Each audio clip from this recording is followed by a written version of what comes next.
Hi friends, ನಿಮ್ಮೆಲ್ಲರಿಗೂ ಕೂಡ ನಿಮ್ಮದೇ ಆಗಿರ್ತಕ್ಕಂಥ ಯೂಟ್ಯೂಬ್ ಚಾನಲ್ ಸ್ಟಡಿ ವಿತ್ ಪರಶುರಾಮ್ಗೆ ಸ್ವಾಗತ ಅಂತ ಹೇಳ್ತಾ 8ನೇ ತರಗತಿ ಪ್ರಥಮ ಭಾಷೆ ಕನ್ನಡದ ಮೊದಲ ಗದ್ಯ ಪಾಠ ಮಗ್ಗದ ಸಾಹಿಬ, ಮೊದಲ ಪದ್ಯ ಪಾಠ ಕನ್ನಡಿಗರ ತಾಯಿ ಎರಡನ್ನು ಸೇರಿ 20 ಅಂಕಗಳಿಗಿರ್ತಕ್ಕಂಥ ಒಂದು LBA ಪಾಠ ಆಧಾರಿತ ಮೌಲ್ಯಾಂಕನವನ್ನು ನಿಮ್ಮ ಜೊತೆ ಶೇರ್ ಮಾಡ್ತಾ ಇದ್ದೀನಿ. ಬೇರೆ ಎಲ್ಲ ವಿಷಯದಲ್ಲಿ ಕೂಡ ಇದೇ ಥರನಾಗಿ ಬರ್ತದೆ. PDF ಬೇಕಾದರೆ 9964050759 ನನಗೆ ವಾಟ್ಸಪ್ಪಲ್ಲಿ ಮೆಸೇಜ್ ಮಾಡಿ ಅವುಗಳನ್ನು ಬೈ ಮಾಡ್ಬೋದು. ಓಕೆ, ಪರ್ಚೇಸ್ ಮಾಡೋದು ಫ್ರೀಯಾಗಿ ಕೊಡೋದಿಲ್ಲ.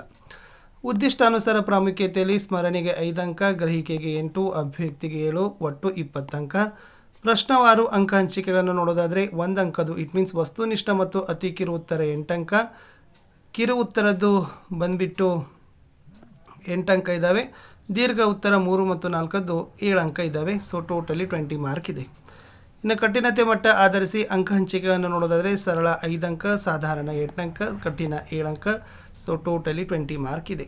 ಪಾಠ ವಾರು ಅಂಕ ಹಂಚಿಕೆಗಳನ್ನು ನೋಡೋದಾದರೆ ಮಗ್ಗದ ಸಾಹೇಬ ಪಾಠದಿಂದ 1 ಅಂಕದ 2, 2 ಅಂಕದ 2, 4 ಅಂಕದ 1 ಪ್ರಶ್ನೆ, 5 ಪ್ರಶ್ನೆ, 10 ಅಂಕ.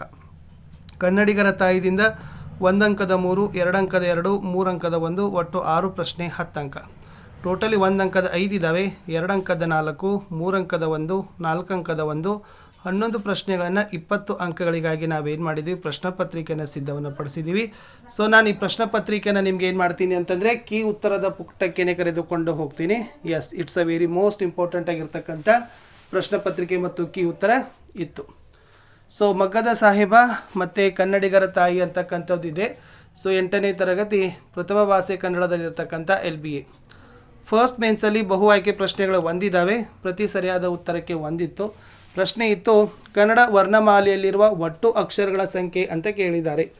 So A13, B25, C47, D2. ಸರಿಯಾದ ಉತ್ತರ ಆಪ್ಷನ್ C 47. ಸಂಬಂಧೀಕರಣದಲ್ಲಿ 2 ಪ್ರಶ್ನೆಗಳಿದ್ದಾವೆ, ಪ್ರತಿ ಸರಿಯಾದ ಉತ್ತರಕ್ಕೆ 1 ಅಂಕ, 2 ಪ್ರಶ್ನೆ 2 ಅಂಕ. ಎಸ್, ಅಮ್ಮ ಸಜಾತಿಯ ಸಂಯುಕ್ತಾಕ್ಷರ ಆದರೆ ಆರ್ಯ ಅನ್ನೋದು ಕೇಳಿದರು. ಸೊ ಆರ್ಯ ಅನ್ನೋದು ವಿಜಾತಿಯ ಸಂಯುಕ್ತಾಕ್ಷರ ಬರ್ತದೆ. ಬಿಳಿಯ ಕೊಡ ಶ್ರವಣ ಬೆಳಗೊಳ ಅಂತ ಇದೆ, ಬೇಲನಾಡು ಅಂತ ಇದೆ. ಸೊ ಬೇಲನಾಡು ಈಗಿನ ಪ್ರಸ್ತುತ ಊರು ಬೇಲೂರು ಅಂತಕ್ಕಂಥದ್ದು ಇತ್ತು. ಇನ್ನು ಒಂದೇ ವಾಕ್ಯದಲ್ಲಿ ಉತ್ತರನ ಬಯಸಲಿಕ್ಕೆ 2 ಪ್ರಶ್ನೆಗಳನ್ನ ಕೇಳಿತ್ತು. ಪ್ರಶ್ನೆ 4, ಕರೀಮನು ರಾಷ್ಟ್ರಪತಿಯವರಿಂದ ಪಡೆದ ಬಿರುದು ಯಾವುದು? ಸೊ ಉತ್ತರ, ಕರೀಮ ರಾಷ್ಟ್ರಪತಿಯವರಿಂದ ಪಡೆದ ಬಿರುದು ಪದ್ಮಭೂಷಣ. ನಮ್ಮನ್ನು ಆಳುವವಳು ಯಾರು ಅಂತ ಕೇಳಿದ್ದಾರೆ. ಉತ್ತರ, ನಮ್ಮನ್ನು ಆಳುವವಳು ಕನ್ನಡಾಂಬೆ ಅಂತ ಬರೆದ್ರೆ ಸಾಕು. 2 ಅಂಕದ ಪ್ರಶ್ನೆಗಳು 2 ಇದ್ದಾವೆ, ಪ್ರತಿ ಸರಿಯಾದ ಉತ್ತರಕ್ಕೆ 2 ಅಂಕ.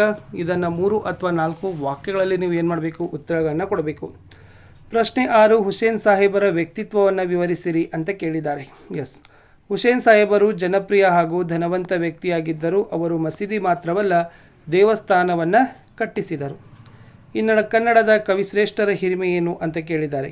ಉತ್ತರ, ಕನ್ನಡ ನಾಡು ಹಲವಾರು ಕವಿಶ್ರೇಷ್ಠರ ಉದಯಕ್ಕೆ ಕಾರಣವಾಗಿದೆ.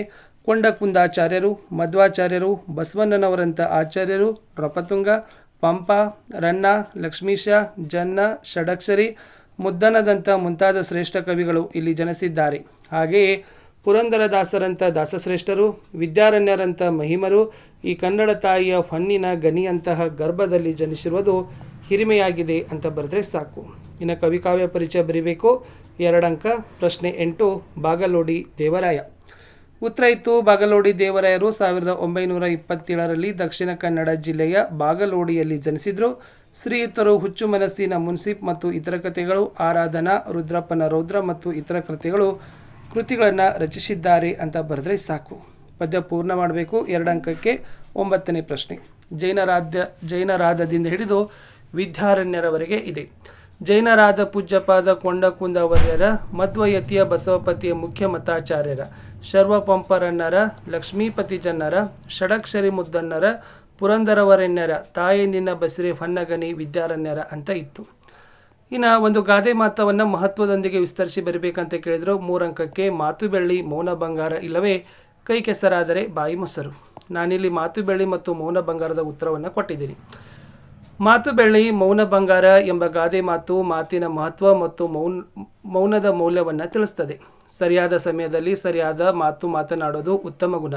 ಆದರೆ ಕೆಲವು ಸಂದರ್ಭಗಳಲ್ಲಿ ಮಾತನಾಡೋದಕ್ಕಿಂತ ಮೌನವಾಗಿರೋದು ಹೆಚ್ಚು ಒಳ್ಳೆಯದು ಮತ್ತು ಪ್ರಯೋಜನಕಾರಿ. ಅನಗತ್ಯವಾಗಿ ಮಾತನಾಡೋದರಿಂದ ಜಗಳ, ತಪ್ಪು ಅರ್ಥ ಮತ್ತು ಸಮಸ್ಯೆಗಳು ಉಂಟಾಗಬಹುದು.